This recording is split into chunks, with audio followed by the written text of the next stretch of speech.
Hello guys! So today we want to present our presentation and our topic is business companies. And before we present our presentation, let me introduce ourselves. Hi, I'm Monica Diajeng Amelia Puspitasari with the last student number is 035. Hi everyone, my name is Theresia, Davina, Astrid, Amelia with student number 036. Hello, my name is Bernadeta, Christi, Deviantari with last student number 037. What are the definition of business and company? Business, according to well-known professors such as William Pride, Robert Hughes, and Jack Kapoor, is the organized effort of individuals to produce and sell for profit the goods and services that satisfy society's needs. While a company is a third legal business structure and has entirely a different organizational structure from the sole proprietorship and partnership. Company, in the common usage, refers to a voluntary association of individuals formed for the purpose of attaining a common social and economic end. In other words, a company is an artificial or legal person created and devised by the laws for a variety of purposes such as promotion of charity, art, research, religion, commerce, and business. There are three main activities of business. 1. Merchandising activities. These involve activities deal with goods in a ready-to-sell condition. 2. Manufacturing activities. These involve from purchase to raw material and put labor and factory overhead on the raw material and produce a product. 3. Services activities. These involve banking, education, insurance, and training activities. I will tell you the characteristic of the company. First, spirit legal entity.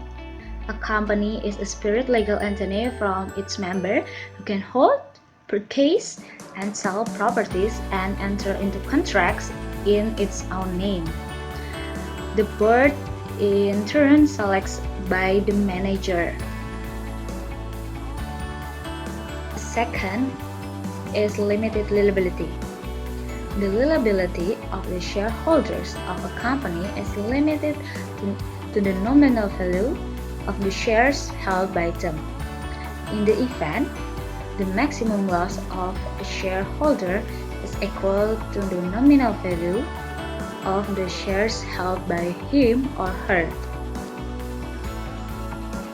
Third, ability to acquire a board capital base. Following are significant factors that enable a company to raise large amount of capital. There are two things. The nominal values of shares is kept small, as a result of which investment of any size is possible. And the next, limited liability minimizes the rise of the investor and makes investment attractive and safer. Fourth, an artificial person created by law. A company is called an artificial person because it doesn't take birth like a natural person, but it comes into existence through the law. The company possesses only those which are conferred upon it by its memorandum of association. Fifth, transferability of shares. The shares of a joint stock company are freely transferable. It doesn't require any permission from the company or consent of other shareholders. The shares of listed companies can be sold or purchased on the stock exchange and ownership transferred without any difficulty. Sixth, continuous existence. The companies generally have a continuous existence irrespective of changes in ownership. In the cases of sole proprietorship and partnership, change in ownership means the dissolution of the original business and formation of a new business. The next characteristic is commensal. Being an artificial person, a company can act through natural person only. The acts of a company are authorized by the commensal. The commensal is the official signature of the company. A document not bearing the commensal is not binding on the company. 8. Incorporated association. A company comes into existence when it is registered under the Companies Act.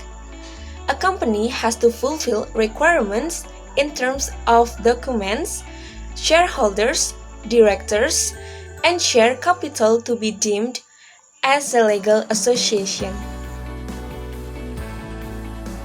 And the last characteristic is perpetual existence. Unlike other non-registered business entities, a company is a stable business organization. Its life doesn't depend on the life of its shareholders, directors, or employees. Members may come and go, but the company goes on forever. I will tell you the types of the companies. The companies can be classified into various types depending upon the following requirements. First, classification of companies by mode of incorporation. There are three things from classification of companies. The first, royal chart companies. These companies are formed under a special charter by the monarch or by a special order of a king or queen. Second, statutory companies. These companies are incorporated by a special act passed by the central or state legislature. These companies are intended to carry out some business of national importance. For the example, the Reserve Bank of India was formed under RBI. The next are registered or incorporated companies. These companies are formed or incorporated under the Companies Act passed by government. These companies income into extended only after this registered under the Act and the certificate of incorporation is passed by the registrar of the companies. Here are the classification of companies based on the liability of the members. First, companies limited by shares. These companies have a defined share capital, and the liability of each member is limited by the memorandum to the extent of the face value of shares subscribed by them. Second, companies limited by guarantee. These companies may or may not have a share capital, and the liability of each member is limited by the memorandum to the extent of the sum of money they had promised to pay in the event of liquidation of the company for payments of debts and liabilities of the company. Third, unlimited companies. There is no formal restriction to the amount of money that the shareholder or member of the company has to pay in the event of the liquidation of an unlimited company. And the next is classification of companies based on the number of members. Consists of two things. The first is public company or public limited company. A public company is a corporation whose ownership is open to the public. In other words, anyone can buy the shares of a public company. There are no restrictions to the number of members of a public company or to the transferability of shares. The second, private company or private limited company. A private company cannot be owned by the public. It restricts the number of members, the right to transfer its shares, and prohibits any invitation to the public to subscribe for any shares or debentures of the company. everyone, these are the source links of the material that our group get on the internet. If you want to get additional information, you can go to these links. Okay, that's all from our group.